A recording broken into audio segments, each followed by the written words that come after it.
सभी साथियों को नमस्कार। मैं हूं तबरेज़ और आप मेरे साथ पढ़ रहे हैं करंट अफेयर्स, राष्ट्रीय परिदृश्य।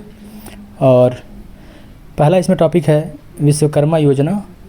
तो प्रधानमंत्री मोदी ने 77वें स्वतंत्रता दिवस के अवसर पर राष्ट्र के नाम अपने संबोधन में विश्वकर्मा योजना की घोषणा की थी।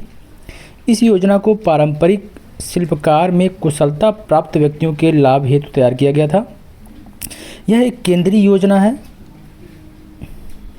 तथा इसकी अवधि 5 वर्ष की लिए निर्धारित की गई है। इस योजना में 13,000 करोड़ रुपए की निर्धारित हैं। इस योजना के तहत पीएम विश्वकर्मा प्रमाण पत्र दिया जाएगा और साथ ही साथ इसकी पहचान पत्र भी दी जाएगी। 5% के रियायती ब्याज दर के साथ जो पहली किस्त मिलेगी वह 1 लाख की होगी और द्वितीय किस्त जो मिलेगी वह 2 लाख की होगी। इस योजना के तहत प्रथम चरण में 18 पारंपरिक व्यवसायों को शामिल किया गया है। अगला टॉपिक है हमारा अमृत भारत स्टेशन योजना।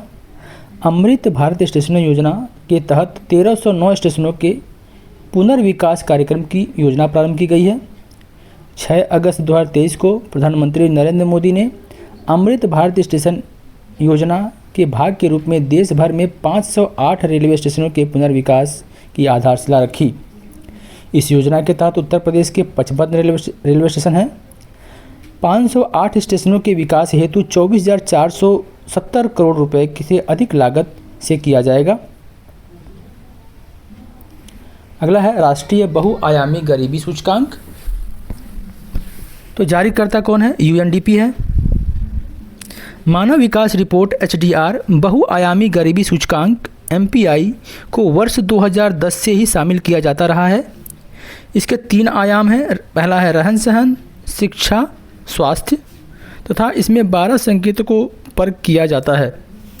वर्ष 2015-16 में से वर्ष 2019-21 के मध्य प्रदेश में 13.5 करोड़ लोग बहुआयामी गरीबी से मुक्त हुए हैं।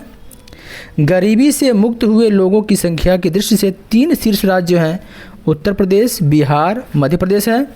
2015-16 में भारत में बहुआयामी गरीबी लोगों की संख्या 24.85% थी, जो वर्ष 2019-21 में घट करके 14.96% ही रह गई है। बहुआयामी गरीबी राज्य में शीर्ष राज्य बिहार है, जबकि उत्तर प्रदेश का स्थान इसमें चौथा है। केरल सबसे कम बहुआयामी गरीबी जनसंख्या वाला राज्य है।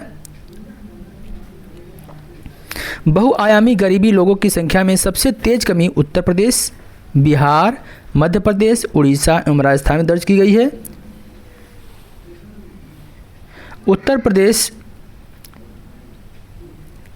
बिहार में सर्वाधिक बहुआयामी गरीबी वाला जिला अररिया है, जबकि न्यूनतम बहुआयामी गरीबी वाला जिला सिवान है। उत्तर प्रदेश में सर्वाधिक बहुआयामी गरीबी वाला जिला बहराइच और न्यूनतम बहुआयामी गरीबी वाला जिला गाजियाबाद है। अब आते हैं अगले टॉपिक पे माहिर का शुभारंभ केंद्रीय विद्युत मंत्रालय तथा नवीन और नवीकरणीय ऊर्जा मंत्रालय द्वारा संयुक्त रूप से किया गया है। इस मिशन को वर्ष 2023-24 से लेकर 2027-28 तक 5 वर्षों की प्रारंभिक अवधि हेतु तैयार किया गया है। इसका प्रमुख उद्देश्य भारत को उन्नत विद्युत प्रौद्योगिकी हेतु एक विनिर्माण केंद्र बनाना है। मिशन की संरचना द्विस्तरीय है। पहला शीर्ष समिति, इसकी अध्यक्षता केंद्रीय विद्युत मंत्री और नवीन और नवीकरणीय ऊर्जा मंत्री द्वारा की जाएगी। और दूसरा स्तर जिसका जो है तकनीकी कार्य क्षेत्र समिति है, इसकी अध्यक्षता केंद्रीय विद्युत मंत्री प्राधिकरण के अध्यक्ष द्वारा की जाएगी। इस मिशन का सचिवालय बेंगलुरु में स्थित है। अगला है राज्य खाद्य सुरक्षा सूचकांक 2022-23। 7 जून 2023 को केंद्रीय स्वास्थ्य एवं परिवार कल्याण मंत्री डॉक्टर मनसुख मांडविया द्वारा राज्य खाद्य सुरक्षा जारी सूचकांक जारी किया गया। यह 5वां संस्करण है। कुल प्राप्तांकों के आधार पर शीर्ष 5 बड़े राज्य केरल, पंजाब, तमिलनाडु, मध्य प्रदेश, उत्तर प्रदेश हैं तथा सबसे नीचे बिहार है। कुल प्राप्तांकों के आधार पर शीर्ष 5 छोटे राज्य गोवा, मणिपुर, सिक्किम, मेघालय, नागालैंड है तथा इसमें सबसे अंतिम स्थान पर मिजोरम है। कुल प्राप्तांकों के आधार पर शीर्ष 3 केंद्र शासित प्रदेश जम्मू कश्मीर, दिल्ली, चंडीगढ़ हैं, जबकि अंतिम स्थान पर लक्षद्वीप है। अगला टॉपिक है नई संसद भवन से संबंधित कुछ प्रश्न हैं। 28 मई 2023 को प्रधानमंत्री नरेंद्र मोदी द्वारा नए संसद भवन का उद्घाटन किया गया। इस अवसर पर 75 रुपये का सिक्का, साथ ही डाक टिकट भी जारी किया गया। नई संसद भवन की डिज़ाइन अहमदाबाद, गुजरात में स्थित एक architecture firm HCP design planning and management private limited ने तैयार की है। इसका आकार त्रिभुजाकार है। नए संसद भवन का क्षेत्रफल 64,500 वर्ग मीटर है। भवन में 3 मुख्य द्वार हैं, जिसका नाम निम्न प्रकार है: ज्ञान द्वार, शक्ति द्वार और कर्म द्वार है। लोकसभा में कुल सीटों की संख्या इसमें 888 रखी गई है, जबकि राज्यसभा में यह 384 है। लोकसभा का आंतरिक हिस्सा राष्ट्रीय पक्षी मोर पर आधारित है, जबकि राज्यसभा का आंतरिक हिस्सा पुष्प कमल पर आधारित है। नए भवन के प्रांगण में राष्ट्रीय बरगद वृक्ष भी है। अब ये बहुत चर्चा में रहा सेंगोल क्या है? 14 अगस्त 1947 को भारत की स्वतंत्रता के पूर्व संध्या पर एक पवित्र सेंगोल का निर्माण किया गया। सेंगोल का एक तमिल अधिनियम द्वारा पंडित जवाहरलाल नेहरू को सौंपा गया, जो अंग्रेजों से भारत सत्ता हस्तांतरण का प्रतीक था। 14 अगस्त 1947 को पंडित नेहरू द्वारा सेंगोल को इलाहाबाद संग्रहालय में रखा गया था। वर्ष 1947 में इस सेंगोल को प्रधानमंत्री द्वारा नए संसद भवन में स्थापित किया गया। सेंगोल पर भगवान शिव के पवित्र बैल नंदी की नक्काशी के माध्यम से चित्रित किया गया है। सेंगोल का प्रयोग चोल राजाओं के द्वारा किया जाता था। महत्वपूर्ण तथ्य: पहली भारतीय वायुसेना विरासत केंद्र की स्थापना चंडीगढ़ में की जा रही है और इसकी देख चंडीगढ़ प्रशासन करेगा। देख रेख जो है इसका चंडीगढ़ प्रशासन करेगा। अगला टॉपिक है मणिपुर हिंसा। मार्च 2023 में मणिपुर उच्च न्यायालय द्वारा गैर जनजातीय मैतेई समुदाय को अनुसूचित जनजाति का दर्जा प्रदान करने हेतु विचार करने का राज्य सरकार को निर्देश दिया गया। उल्लेखनीय है कि वर्तमान में मैतेई समुदाय को अन्य पिछड़ा वर्ग OBC या अनुसूचित जाति की श्रेणी में वर्गीकृत किया गया है। यह समुदाय दशकों से ST की मांग कर रहा है। उच्च न्यायालय की इस निर्देश के विरुद्ध अखिल जनजातीय छात्र संघ मणिपुर द्वारा जनजातीय एकजुटता रैली का आयोजन किया गया, जिसके परिणाम स्वरूप मणिपुर में हिंसा भड़क उठी।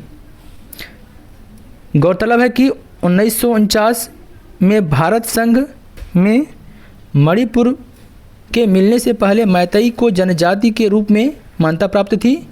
4 जून 2023 को केंद्र सरकार द्वारा मणिपुर हिंसा की जांच के लिए आयोग गठित किया गया। इसकी अध्यक्षता गुवाहाटी उच्च न्यायालय के पूर्व न्यायाधीश अजय लांबा जी करेंगे। इनके अलावा इसमें पूरे IAS अधिकारी भी शामिल हैं, जिनके नाम निम्न हैं: हिमांशु शेखर, आलोक प्रभाकर। कुछ महत्वपूर्ण तथ्य यहाँ पर हैं। राष्ट्रीय विनिर्माण एवं नवोन्मेष सर्वेक्षण द्वारा 21-22 में शीर्ष राज्य कर्नाटक है, जबकि सबसे नीचे बिहार है। उत्तर प्रदेश का इसमें 8वां स्थान प्राप्त हुआ है।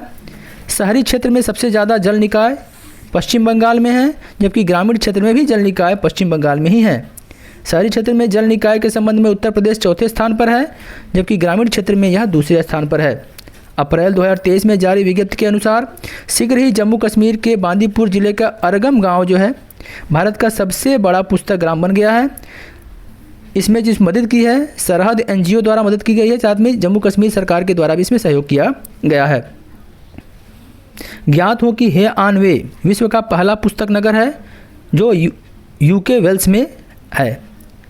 2017 में भिलार गांव जो महाराष्ट्र के सतारा जिले में स्थित है, देश के पहले पुस्तक गांव के रूप में मान्यता उसको दी गई थी। अप्रैल 2022 में झारखंड का जामताड़ा जिला हर गांव में पुस्तकालय वाला देश का पहला जिला बना था। अखिल भारतीय तृणमूल कांग्रेस, भारतीय कम्युनिस्ट पार्टी, राष्ट्रवादी कांग्रेस पार्टी का नेशनल पार्टी का दर्जा वापस ले लिया। कौन? चुनाव आयोग ने। वर्तमान में कुल 6 राष्ट्रीय पार्टियां हैं। अभी हाल ही में आम आदमी पार्टी को भारतीय नेशनल पार्टी का दर्जा दिया गया है। आज के लिए बस इतना ही दोस्तों राष्ट्रीय परिदृश्य में।